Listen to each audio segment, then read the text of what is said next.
Thank you, Mr. Speaker. Mr. Speaker, I was here on Thursday last week and I listened to the President carefully for 1 hour, 6 minutes. Mr. Speaker, the President sold us hope. And today I've also listened to the Majority Leader. He has sold us excuses.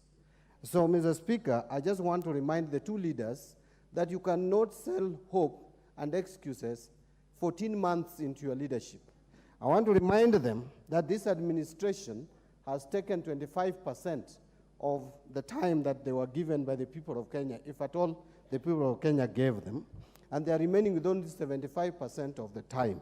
And this is not the time to tell us that you have stabilized the economy when the facts and figures are pointing opposite direction. This is not the time to tell us that we are out of the hole when we know we are inside the hole and we are continuing to dig the hole even further. Mr. Speaker, where is the evidence that we have stabilized the economy? Number one, if you want to know that the economy is stabilized, you will have to check the interest rates. The interest rates, Mr. Speaker, on government premium instruments like treasury bills and bonds are in the region of 16 and 18%, signaling that our banks would definitely and certainly charge around 24%.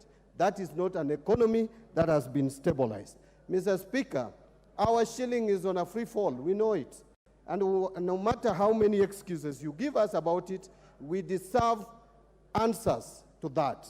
Mr. Speaker, the other issue that we need to look at is inflation down. The answer is no.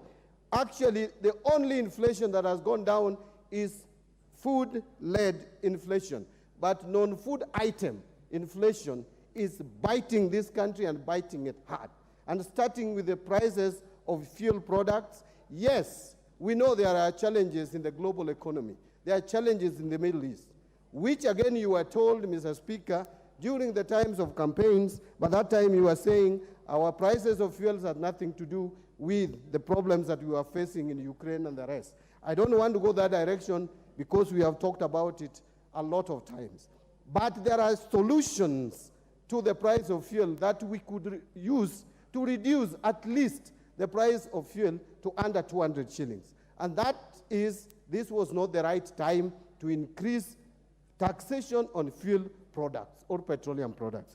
It was done, Mr. Speaker, against the advice of all economists, leading economists in this country. Mr. Speaker, if I was the president, the first thing I would do would be to fire all my economic advisors and economic team and get fresh ones with fresh minds to advise me appropriately.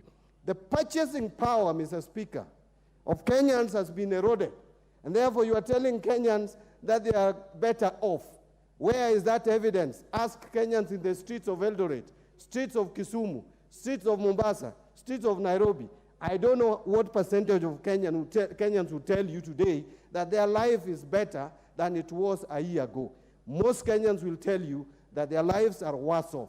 You cannot, when the economy is not doing well, you cannot increase or change taxation policy to the disadvantage of consumers. You cannot increase taxation when when people are struggling. And therefore, where we are, you have affected the purchasing power. When you affect the purchasing power by reducing people's disposable income, what is the net effect? The net effect is reduced demand for goods and services. What is therefore again the net effect of that? Low production. What is the net effect of that? Unemployment. And therefore, how are you helping the economy? Mr. Speaker, you cannot claim that you are fighting corruption when your own senior officers are using government resources to hire 8 choppers to a single fundraiser in the village. You are asking all your ministers, cabinet secretaries, on a day, Monday, you buy seedlings for 10,000 and you hire a chopper for 1 million to go and plant the trees. What kind of austerity measure is that? Mr. Speaker, I want to conclude by saying that Kenya is in a drip. If at all we were talking of Kenya being in ICU before the last election, it is now in a drip and we are just surviving by the grace of God. We are praying that somehow some miracle happens that Kenya survives. At this rate, with this administration, Komilemba. Thank you, the Honorable Speaker, for this chance. I was also here on Thursday to listen to the President on behalf of the people of Umuhaya. And Honorable Speaker, I listened with my third ear. And one thing, as a student of Eastern government and also a student of Ruto Vandaba on speech, I was happy that the President was very confident, and he actually gave hope to the Kenyans. He was also very clear in his mind to say what was truthful, what could be done, and what could not be done. And that's what this country possibly needs, because we cannot afford to live a lie. And that is the general outlook of what I saw in the speech. And what the Kenyans really need now is hope, because he was able to explain where we were, where we are headed to, and where we intend to go to. Honorable Speaker, there are three remarkable things I will highlight which were spoken on. Number one, the President was able to speak on the issue of education. And on education, he explained an array of reforms that he has brought to bear to try and improve the education system. And I must begin by thanking the President, because I've been in the education system for a long time, Honorable Speaker. And I know that employment of teachers has been and is still one of the biggest challenges that we do face. And that even in previously would only employ 5,000 teachers every year, and in 5 years would employ about 25,000. But it's remarkable to actually indicate that within his reign, in 1 year's time, he has been able to employ 55,000 teachers. And that's actually remarkable. I know they are not enough, but I must begin by congratulating for that, because I've been around and I know what happens. He forgot to indicate that also in terms of promotions, we have been having a lot of stagnation of the teachers. And I will be asking this Parliament, when the supplementary budget comes, to actually vie money for promotion of teachers. But he forgot to say that within the period in which he has operated, we have had a promotion of 14,000 teachers in the first phase, 6,000 teachers, and now 36,000 teachers who have been advertised. I would be glad to actually indicate and report to the President that of the 55,000 teachers who he employed, and we thank him for that, most of them were interns. And now they are the ones who are in the JSS, and they are now looking forward to becoming PNP, permanent and pensionable. Honorable Speaker, I was in Bomet over the weekend, and most of them are crying out that after the 1-year internship program, they should be confirmed as PNP. I'll be asking this House to support the President by actually vying money to make all those intern teachers who are in our JSS and other parts of the schools to become PNP. Honorable Speaker, the next thing I want to speak on, which came out very clearly in the President's address, was the issue of the economy. And here he was very, very firm and clear.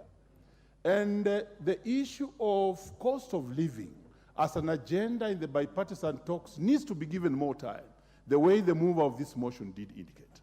And it needs to have everybody look in each other's eye. I was very proud when I heard the leader of majority use that phrase, because back at home, that's my slogan. And in my language, it's called Menga Moni, look in my eyes. Because unless we deal with that very seriously, then we can easily lie to ourselves. That he was very clear to indicate that the borrowing had reached its maximum, and it was not possible for us to borrow anymore. And you are aware as a House that even we had been downgraded in terms of our ability to borrow in the grading system of borrowing around the world. And now it's very important that we tighten our belts and actually live within our means. And if we continued with the borrowing, we shall actually collapse. He was also very bold to indicate that for the first time now, we want to face the challenge that we have always feared for the longest time, and that is the Eurobond. That we want to tackle it so that it may give confidence to the international markets to actually invest in us, because most of what the countries are doing is to default. And the repercussions of defaulting are usually very severe, and they don't last 1 month, neither 1 year. They last an array of years because you lose the confidence in your currency, and it's usually very terrible.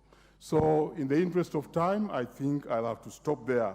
I'm unable to speak on agriculture, which I think is the most important thing, because productivity must be encouraged and not consumption. Thank you, Honorable Speaker. Zamzam Chimba.